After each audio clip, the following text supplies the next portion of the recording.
শোনো না, তুমি কি এক্ষুনি কাজে বের হবে? হ্যাঁ, বের হব তো। কেন বলো তো গিন্নি, কিছু বলবে নাকি? হ্যাঁ, তোমার সাথে কিছু কথা ছিল। যা বলবে তাড়াতাড়ি বলে ফেলো গিন্নি, আমাকে আবার এক্ষুনি কাজে বেরোতে হবে। শোনো না, বলছি আমার না এখানে থাকতে আর ভালো লাগে না। সে কি গিন্নি, তোমার আবার কি হলো? এখানে থাকতে ভালো লাগে না মানে? জানো তো, তুমি বাড়ি থেকে চলে যাওয়ার পর ওই নাসিফা প্রত্যেক দিন আমাকে কথা শোনায়। নাসিফা মানে নাসিরের বউ? তোমাকে কি বলে, কি নিয়ে কথা শোনায়?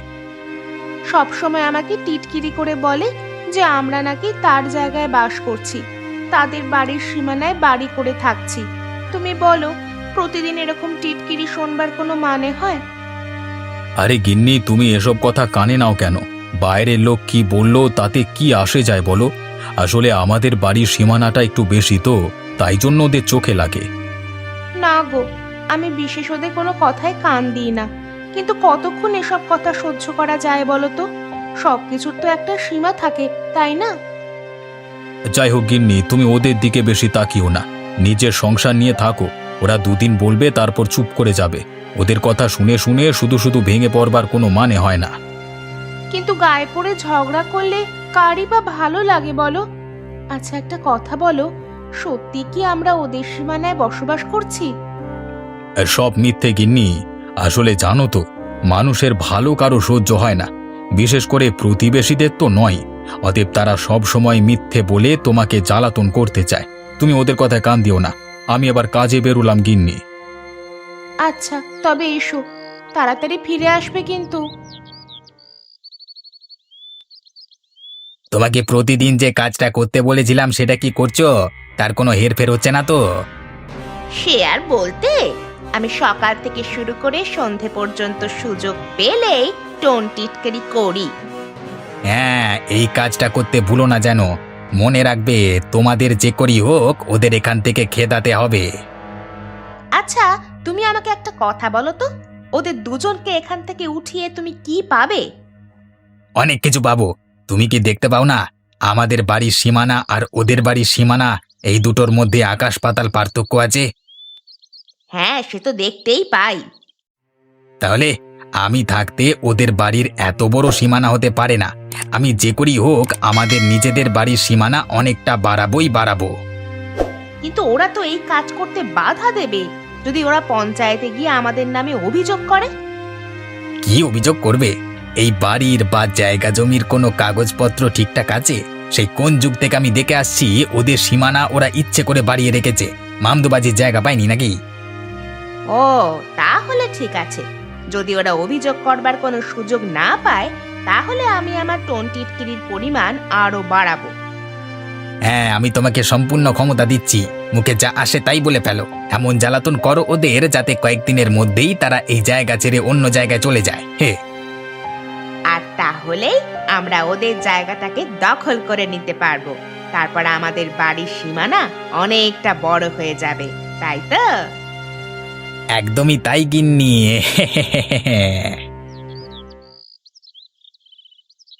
কিরে ফড়িং, তোকে যে আমি একটা দায়িত্ব দিয়েছিলাম, সেই দায়িত্বটা তুই পালন করতে পারলি? আগে কি দায়িত্ব বাবু? আমি সত্যি একদম ভুলে গেছি। আপনি যদি আরেকটিবার মনে করিয়ে দেন। আমি তোকে বলেছিলাম এইখানে এমন একটা লোকের জায়গা খুঁজতে, যে জায়গাটায় আমি আমার মালপত্র রাখবার জন্য একটা ভালো দেখে আড়ত তৈরি করতে পারি, যেখানে অনেক লোক কাজ করবে। এরকম জায়গা তো গ্রামে অনেক খালি পড়ে আছে বাবু। খোঁজবার আর কি আছে? আপনি যে জায়গাটা চান সেটা বলুন, আমি সেই জায়গাটা আপনার করে দেওয়ার ব্যবস্থা করছি। না রে, তুই বুঝতে পারছিস না। আমি ঠিক এমন একটা জায়গা চাচ্ছি, যে জায়গাটা মানে, আচ্ছা আমি তোকে সত্যি কথাই বলি, ওই আসিফ এবং নাসিরের বাড়ির জায়গাটা আমার খুব পছন্দ। বাহ বাবু, আপনার পছন্দের তো তুলনা নেই। ওরা দুজনই তো গরিব। তাছাড়া আসিফের বাড়ির জায়গাটা প্রয়োজনের তুলনায় অনেকটাই বড়। চাষাভুষো মানুষ অত বড় জায়গা নিয়ে কি করবে?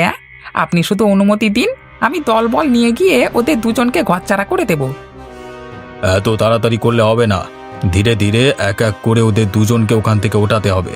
তারপর জায়গাটা আমরা দখল করে নেব। এখন কিভাবে কি করবি সেই পরিকল্পনা তুই কর।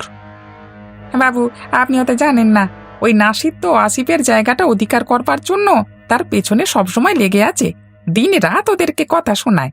এখন যদি নাসিরকে আমরা আমাদের দলে টানতে পারি, তাহলে আসিফকে ওখান থেকে ওঠানো বিশেষ শক্ত কাজ হবে না। হি হি।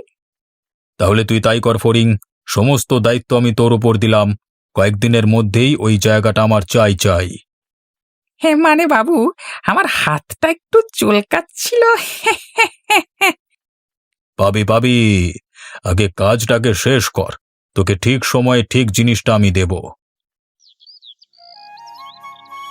আচ্ছা পায়েল, আমি চললাম, তুমি থালা বাসনগুলো মেজে নিয়ে বিশ্রাম নাও, কেমন?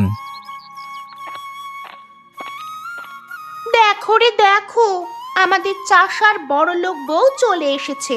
তা বলি বাবু, বাড়ির অত বড়ই যখন সীমানা, তখন তো নিশ্চয়ই অনেক পয়সা আছে। তাহলে তো নিজে না খাটাখাটনি করে একটা কাজের লোক রাখলেই তো হয়। ওই নাটক সবার জানা হয়ে গেছে। শোনো নাসিফা, তুই এবার একটু বেশি বাড়াবাড়ি করে ফেলছিস। প্রতিদিন তোর কথা আমার সহ্য হয় না। তুই একা পেলেই আমাকে এইসব উল্টোপাল্টা কথা শোনাস। কেন রে, কি ক্ষতি করেছি তোর? ও মা, আমি আবার তোমাকে কি বলতে গেলাম?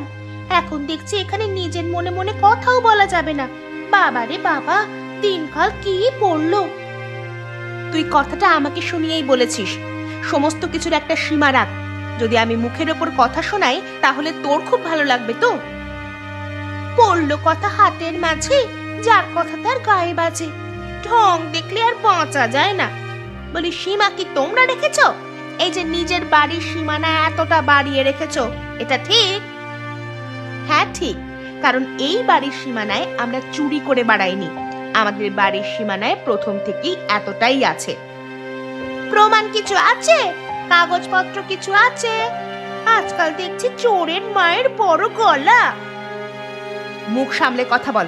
তুই তো প্রতিদিন এত ফটর ফটর করিস, তোর কাছে কিছু প্রমাণ আছে? আমি তো আর চুরি করে সীমানা বাড়াইনি, অতএব আমার প্রমাণ রাখার কোনো প্রয়োজন নেই। যারা চাষাভুষো মানুষ হয়েও বাড়ির এতটা সীমানা করে, সন্দেহ তাদের প্রতি লোকেরা করে থাকে। কে কি সন্দেহ করলো সেটা আমার দেখার বিষয় নয়। আমি নিজেরটা নিয়ে থাকতেই বেশি সন্তুষ্ট। যাদের কম কম আছে, তাদের তো লোকের দেখে একটু চোখ লাগবেই।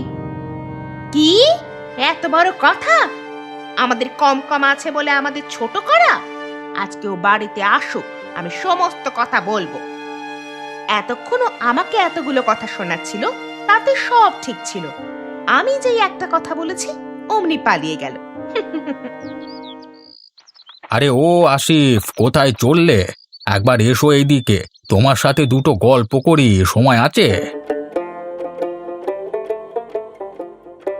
হ্যাঁ, দুপুরে বাড়িতে খেয়ে এলাম, এরপর আবার কাজ করব। একটু পরে গেলেও অসুবিধে নেই, রোদটা একটু পড়ুক। তা বলো বাবা, দিনকাল তোমার কেমন চলছে? না কাকা, দিনকাল তেমন ঠিকঠাক চলছে না। কেন, চাষবাস করে সংসার তেমন চলছে না বুঝি? না কাকা, সবজি ফসল ফলিয়ে আমি বেশ ভালোভাবেই দিন কাটাতে পারছি, কিন্তু লোকজনের হিংসা আমার প্রতি যেন বেরিয়ে চলেছে, তাই জন্য বিশেষ ভালো লাগে না। শোন আসিফ, লোকজনের কথায় অত কান দিস না। তোর বেশি বাসা থাকলে আর তোর কিছু উন্নতি হলেই তাদের চোখ টাটাবে, গা জ্বলবে। তাদের কথা শুনে চলতে গেলে তোর সংসার ভাঙবে, শরীরটাও ভাঙবে। তা তুমি যা বলেছ কাকা, সারাদিন মনে হয় বুকের উপর একটা পাথর বোঝা হয়ে আছে, সবসময় নিজেকে দোষী মনে হয়। তুমি বলো তো কাকা, প্রতিবেশীরা যদি সারাদিন পেছনে লেগে থাকে এবং তাদের মন মানসিকতাই এরকম থাকে যে আমাদের ওখান থেকে উঠিয়ে দেবে, তাহলে তার ভালো লাগে? প্রতিবেশী বলতে তুই নাসিরের কথা বলছিস তো? ওটা একটা উজবুক, প্রচুর হিংসুটে ছেলে, কাউকে সম্মান করতে জানে না, আর ওর বউটা হয়েছে একদম ওর মতো। তুই ওদের কথায় কান দিস নিকো। হ্যাঁ গো কাকা, আমার বউকে একা পেলেই শুধু টোন টিটকারি করবে। আমার বউও সারাদিনের ক্লান্তির পর এসব কথা শুনে মন খারাপ করে বসে থাকে।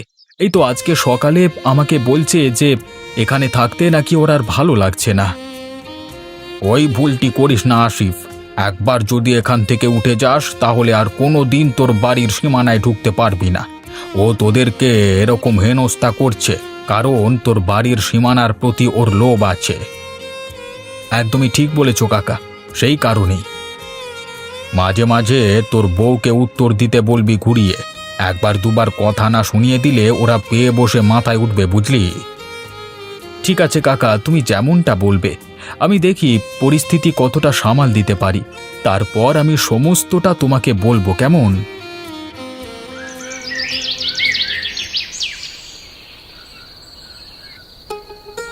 কি গো, আজকে তোমার ফিরতে এত দেরি হলো যে? আর দেরি হবে না কেন গিন্নি? আমার মাথায় একটা বিরাট বড় দায়িত্ব আছে। বাবু আমাকে এই দায়িত্বটা দিয়েছে। যে করেই হোক দায়িত্বটা ভালো করে পালন করতেই হবে আমাকে। কি দায়িত্ব সেটা আমার জানবার কোনো শখ নেই। তুমি শুধু একটা কথা আমাকে বলো, এই দায়িত্বটা পালন করলে তুমি স্বাভাবিকের তুলনায় অনেকটা বেশি টাকা পাবে তো নাকি? সে আর বলতে গিন্নি, বাবু বলেছেন আমি যদি দায়িত্বটা ঠিকঠাক মতো পালন করতে পারি তাহলে আমাকে রাজা করে দেবেন। তা কি এমন দায়িত্ব জানতে পারি কি? এই জায়গা জমি দখল, আমাদের গ্রাম থেকে দুজন পরিবারকে উচ্ছেদ করে সেই জায়গাটাকে আমাদের পণ্ডামশাইকে দিতে হবে, তাহলেই আমার জীবন পরিবর্তন হয়ে যাবে। কিন্তু যাদের জায়গা তুমি দখল করতে যাবে তারা কি সহজে তাদের জায়গাটা ছেড়ে দেবে? অবশ্যই না, তাই জন্যই তো তাদের পরিকল্পনা করে উচ্ছেদ করতে হবে। সেই পরিকল্পনা করতে করতে এবং আশপাশ থেকে একটু খবর সংগ্রহ করতে আমার একটু দেরি হয়ে গেল। এই এখন থেকে কয়েকদিন এরকম দেরি হতে থাকবে, বুঝলে তো? আমার খিদে পেয়ে গেলে কিন্তু আমি কারোর জন্য অপেক্ষা করতে পারবো না, এই বলে দিলাম। তাতে তুমি কিন্তু রাগ করো না। রাগ তো করবো নাই, উপরন্তু এই কাজটা যদি আমি সফল করতে পারি তাহলে তোমাকে আমি একটা বড় সোনার হার গড়িয়ে দেব, কথা দিলাম। তাই নাকি গো? তাহলে তুমি তাড়াতাড়ি কাজটা শেষ করে ফেলো। আমার একটা বড় সোনার হারের অনেক দিন ধরেই শখ। এবার হয়তো এই শখটা পূরণ হতে পারে, বলো?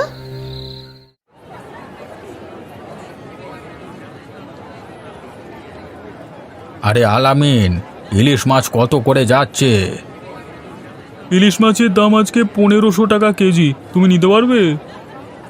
নিতে পারবো বলি তো তোকে জিজ্ঞাসা করছি। আমি কিন্তু ধার বাকি রাখবো না, হাতে হাতে টাকা চাই, তারপরই মাছ পাবে। ঠিক আছে রে, তুই তাহলে আমাকে 500 গ্রাম মতো মাছ দে। কত করে চলছে মাছ? 1500 টাকা কেজি। কত কেজি দেবো তোমাকে? আরে নাসির যে, তা কেমন আছো বাবা? অনেক দিন তো দেখা সাক্ষাৎ নেই। কেমন আছি দেখতে পাচ্ছ না? দেখা সাক্ষাৎ আবার তোমার সাথে কি করব? আমার তো আর ঘুরে বেড়ালে বসে থাকলে কাজ চলবে না। আমি সে কথা বলিনি বাবা, তোমার সাথে কিছু কথা ছিল। তোমার কি এখন একটু সময় হবে? কি কথা এখানেই বলে ফেলো, আলাদা করে সময় আমি কাউকে দিই না। আর তুমি যখন বলছো আমি বলছি। হ্যাঁ, আসিফের সাথে ঝগড়াঝাঁটি করে কোনো লাভ আছে? এতে তো তৃতীয় পক্ষের কোনো লোক এসে তোমাদের মাঝখানে ঝগড়া বাঁধিয়ে দিয়ে মজা লুটে চলে যাবে। আর তোমরা তো বড় হয়েছো, তোমরা ভেবে দেখো আমি যেটা বললাম ঠিক কি না। আপনি কি আসিফের হয়ে আমার সামনে জ্ঞান দিতে এসেছেন? আপনাদের জ্ঞান শুনতে আমি রাজি নই। আসিফকে বলবেন আমি ওখান থেকে ওকে তাড়িয়েই ছাড়বো। কারোর ভাট বকা আমি কানে নেব না।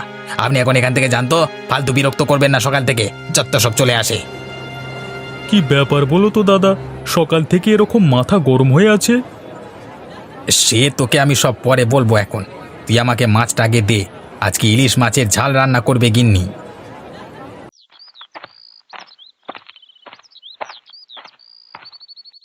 কই আসিফ, কোথায় গেলে? বাড়িতে আছিস নাকি কোথাও গেছিস? হ্যাঁ,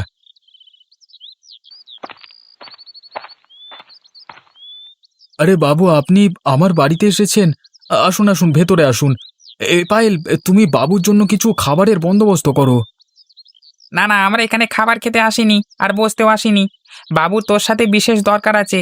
তা বাবু কি বলছেন মন দিয়ে শোন। হ্যাঁ বাবু, বলুন কি বলবেন। আসিফ, আমার তোকে বলতে খুবই খারাপ লাগছে, কিন্তু না বলেও পারছি না। আসলে তোদের বাড়ির এই জায়গাটা এবার ছেড়ে দিতে হবে। ছেড়ে দিতে হবে মানে? বাবু, আমি কিছুই বুঝে উঠতে পারলাম না। তোকে ভালোভাবে বুঝিয়ে দেওয়ার জন্য বাবু আছে, তুই শুধু মুখটা বন্ধ করে দাঁড়া। আসলে আমি আমার বাবার আমলের অনেক কাগজপত্র ঘেঁটে দেখছিলাম। হঠাৎ করে দেখলাম তোদের বাড়ির এই এত বড় সীমানাটা আমার বাবা কয়েক বছরের জন্য খামার করতে দিয়েছিলেন তোর বাবাকে। কিন্তু সেই খামার তো এখন আর করা হয় না, তাই এবার এই সীমানাটা আমাদেরকে ছেড়ে দিতে হবে। সে কি বাবু, আমি তো এ সম্বন্ধে কিছু জানতাম না। যদি এরকমই হতো তাহলে নিশ্চয়ই আমার বাবা আমাকে সে কথা বলে যেতেন। এই বাবুর মুখের উপর তর্ক করবি না। তুই কি ভাবিস বাবু মিথ্যা কথা বলছে? ইচ্ছে করে তোর সীমানাটা অধিকার করে নিতে চাইছে, হ্যাঁ? আসলে তা নয় বাবু, আমি তো ছোটবেলা থেকেই জানি যে আমাদের বাড়ির এত বড় সীমানাটা আমাদের, এতে কারোর কোনো অধিকার নেই। কাগজপত্র দেখাতে পারবি? কাগজপত্র কোথায় পাবো বাবু? আমরা যে গরিব মানুষ, কোথা থেকে যে কি করতে হয় আমরা তো জানি না। তুই গরিব মানুষ এটা মানবি, আর বাবুর বাবা যে তোদের এই সীমানাটা কিছুদিনের জন্য খামার করতে দিয়েছিলেন সেটা তুই মানবি না, তাই তো? শোন আসিফ, আমি তোর সাথে ঝগড়া করতে আসিনি। তোরা ভালোই ভালোই এই জায়গাটা ছেড়ে চলে যা, আর নচেত এই সীমানাটা আমাকে দিয়ে দে। আসলে কি জানিস তো, এখানে এমন একটা ব্যবসা করব, তার জন্য এমনিতেই তোরা থাকতে পারবি না। সারাদিন লোকজনের হইচই, তাই জন্যই আমি জায়গাটা ছেড়ে চলে যেতে বলছি। বেশ, তাহলে আমরা চলি আসিফ। একটু সময় মতো জায়গাটা ছেড়ে এখান থেকে চলে যাস, কেমন? আর তা না হলে আমাকে জোর জবরদস্তি করতে হবে।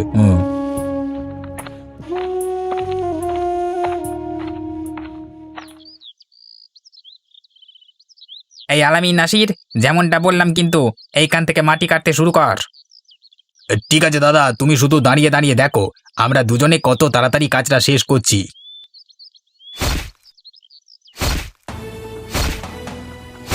আরে কি দাদা, তোমরা আমার সীমানায় ঢুকে মাটি কাটছো কেন? তোমরা দাঁড়াও দাঁড়াও বলছি। এই কারোর কথায় কান দেওয়ার কোনো দরকার নেই, তোরা মাটি কাটতে থাক।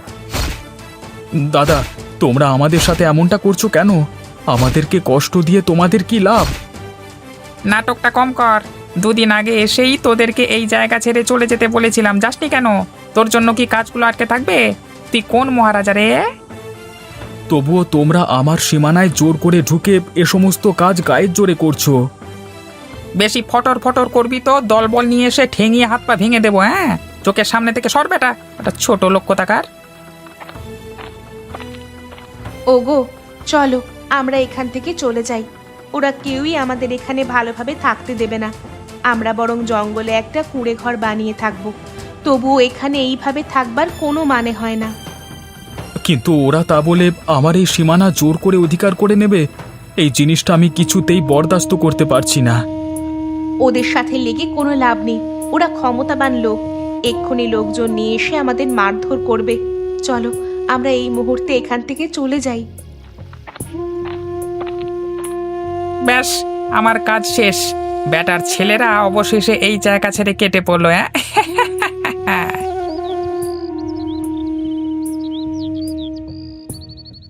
আমিরকা, বাড়িতে আছো? আমিরকা, একটু বেরিয়ে এসো না, তোমার সাথে খুব দরকার আছে গো, ভীষণ বিপদে পড়ে গেছি। কি ব্যাপার নাসির, তুই হঠাৎ আমার কাছে এসেছিস কেন? কাকা, তোমার সাথে বিশেষ দরকার ছিল। কিন্তু আমার কাছে তো এখন সময় নেই, তুই যা বলবি কালকে এসে বল। কাকা কাকা কাকা, আমাকে তাড়িয়ে দিও না দয়া করে, খুব বিপদে পড়ে তোমার কাছে এসেছি। আচ্ছা বল, কি দরকার শুনি। কাকা, ওই ইউসুফ পান্ডা এরপর আমার পেছনে লেগেছে আমাকে ওই জায়গা ছেড়ে উঠিয়ে দেওয়ার জন্য। তারা এবার আমার বাড়ির সীমানাটা নিজেদের করে নিতে চায়। আমি অনেক আগেই সেটা জানতাম, শুধু এত দেরি করলো কেন সেটাই ভাবছিলাম। এখন আমি কি করব কাকা? আমি কি বলবো বল, ওই ইউসুফের সাথে হাত মিলিয়ে যখন আসিফকে তোরা উচ্ছেদ করে তাদের বাড়ির সীমানা দখল করে নিলি, তখন মনে ছিল না এখন আমার কাছে এসেছিস সাহায্য চাইতে?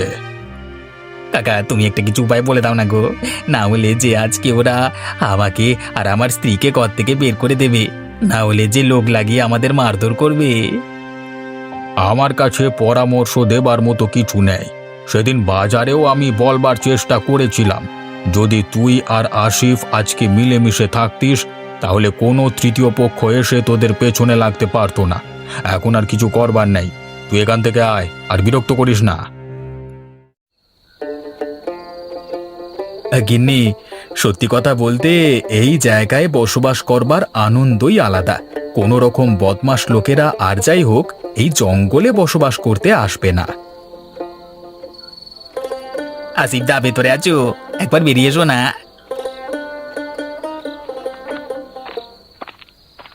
আরে নাসির, তুই এখানে কি করছিস?